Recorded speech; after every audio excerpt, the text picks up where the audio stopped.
제일 먼저 확인할 거는 기억하시죠?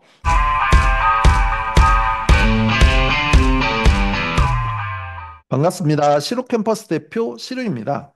오늘은 다섯 번째 영상으로 나은농지의 농촌 체류형 쉼터 실전 가이드라는 주제로 함께 살펴보겠습니다. 이런 토지가 있다고 하겠습니다. 자기가 가지고 있는 토지예요. 제가 이 토지에 체류형 쉼터를 설치하고 싶습니다.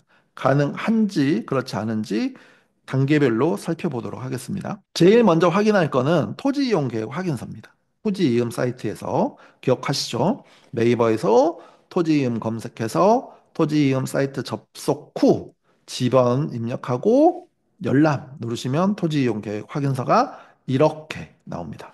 그래서 제일 먼저 보실 거는 뭐 지목이 뭔지, 면적, 그 다음에 아래 내용들 이렇게 보시면 됩니다. 근데 좀 특이한 게 있는 게 아래쪽으로 갔더니 가축사육 제한 구역이 있고 가축사육 제한 구역은 농촌 체령 쉼터하고는 관련이 없습니다. 농업진흥구역이라고 되어 있죠. 진흥구역에도 농촌 체리용 쉼터는 설치가 가능합니다. 그런데 좀 특이한 게 자연재해 위험 개선 지구가 있네요. 이거는 제가 체크를 해놨습니다. 그래서 이렇게 토지 이용계 확인서를 확인을 한 다음에 1단계부터 보겠습니다. 공부상 농지인가요? 예, 지목이 답이죠. 답이니까 전답 가수원이 농지라고 했습니다. 그래서 오케이.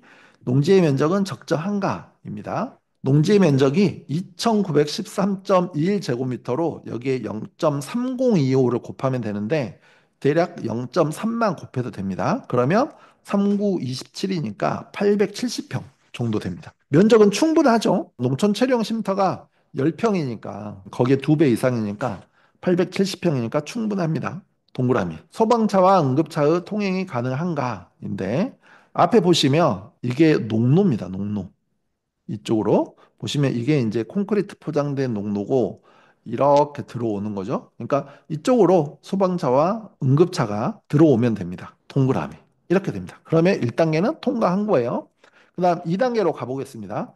농촌 체류형 쉼터 설치가 불가능한 지역인가인데 방제지구는 없었죠. 붕괴 위험 지역도 없었습니다. 그런데 뭐가 있었죠? 자연재해 위험 개선 지구가 있었죠.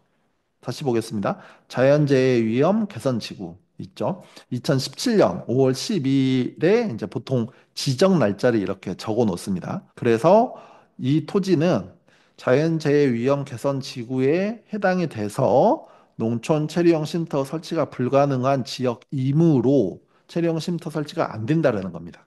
뭐 정기, 수도, 정화조는 그 다음 문제예요. 쉼터가 없는데 여기에 정기, 수도, 정화조를 인입할 필요는 없겠죠. 네, 그러면 이 토지는 2단계에서 2단계를 통과하지 못해서 체류형 쉼터 설치가 안 되는 겁니다.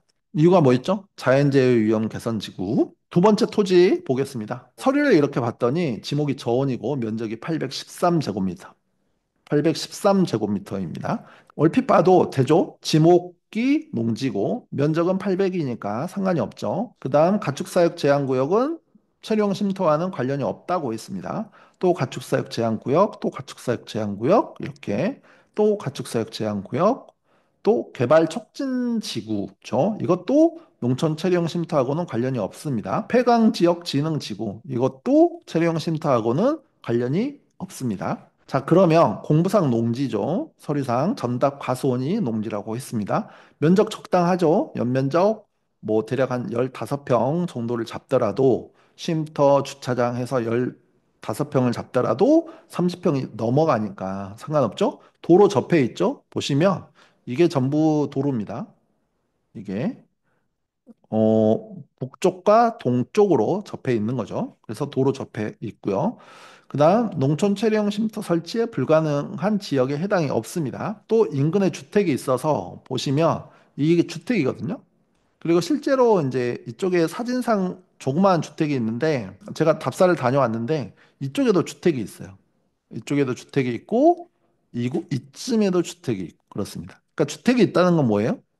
일단 전기가 있다는 거죠. 전봇대도 이 근처에 있습니다. 그리고 상수도관이 보통은 이 길을 통해서 가요. 그래서 상수도관이 이렇게 상하수도관이 이렇게 길을 통해서 이쪽 주택으로 갔겠죠. 그러니까 이쪽은 위성지도에는 없는데 최근에 집을 지었나 보더라고요. 주택이 있습니다. 그래서 인근에 주택이 있어서 전기 인입이 용이합니다. 수도 설치도 가능하죠. 정화조도 설치 제한이 없습니다. 소화기 설치 가능합니다. 또 계획관리 지역에 이거는 조금 더 이렇게 깊게 들어가는 내용인데 계획관리 지역의 면적이 813제곱미터입니다. 여기 보시면 계획관리 지역이라고 적혀 있죠. 그래서 계획관리 지역의 813제곱미터라 주말 체험 영농으로 농지증을 신청하시면 돼요. 농지 취득 자격 증명서를 신청하시면 이 농지를 취득할 수 있습니다. 그런데 이 농지가 농업진흥지역에 있는 농지다라고 하면은 이 813제곱미터를 주말 체험 영농 목적으로는 취득할 수가 없습니다. 농촌 체리형 쉼터를 설치하실 분들은 농지를 구입해서 설치하실 분들은 농지 취득 자격 증명서까지 이해를 하실 필요가 있습니다. 이거는 나중에 기회 되면 다시 별도 주제로 한번 다루도록 하겠습니다. 그래서 이 토지는 계획관리 지역이고 813제곱미터여서 모든 조건을 다 갖추고 있습니다. 전기, 수도, 정화조까지 다 가능합니다. 그리고 실제로 주변의 풍경이 너무 좋아요. 제가 답사를 다녀왔거든요. 산세가 너무 좋고, 체리형 쉼터는 보통 이렇게 시골 마을 한가운데 있는 것보다는 약간 떨어져 있는 게 좋아요.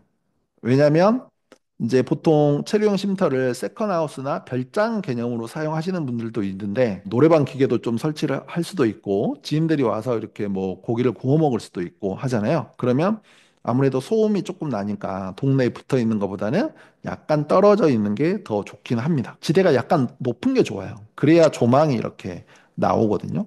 그래서 그런 걸 따져보면 논보다는 밭이 더 좋습니다. 그러니까 밭은 전이거든요. 지목이 예전이잖아요. 노는 답이고. 그래서 무엇보다 주변에 풍경이 좋고 또 인근에 하나로마트 등이 있어서 시장 보기에도 조금 좋죠. 필요할 거는 살 수 있어야 되잖아요. 그리고 이 물건은 경매로 나온 물건인데 제가 책을 썼을 때는 경매가 진행 중이었는데 원고를 보내고 난 후에 낙찰이 됐습니다. 낙찰 금액을 보니까 시세보다 한 20에서 30% 정도 저렴한 선에서 낙찰이 됐었어요. 네. 그러니까 체리용 쉼터에 관심이 있는 분들은 경매나 공매로 토지를 좀 저렴하게 구입을 해서 거기에 체리용 쉼터를 설치하는 게 가장 돈이 덜 들죠. 네, 효과적입니다. 그러려면 이러한 내용들을 좀 인지를 하시고 토지를 검토하시면 될 것 같습니다. 요즘 생각보다 좋은 물건들이 많이 나와요. 경기가 안 좋잖아요. 예.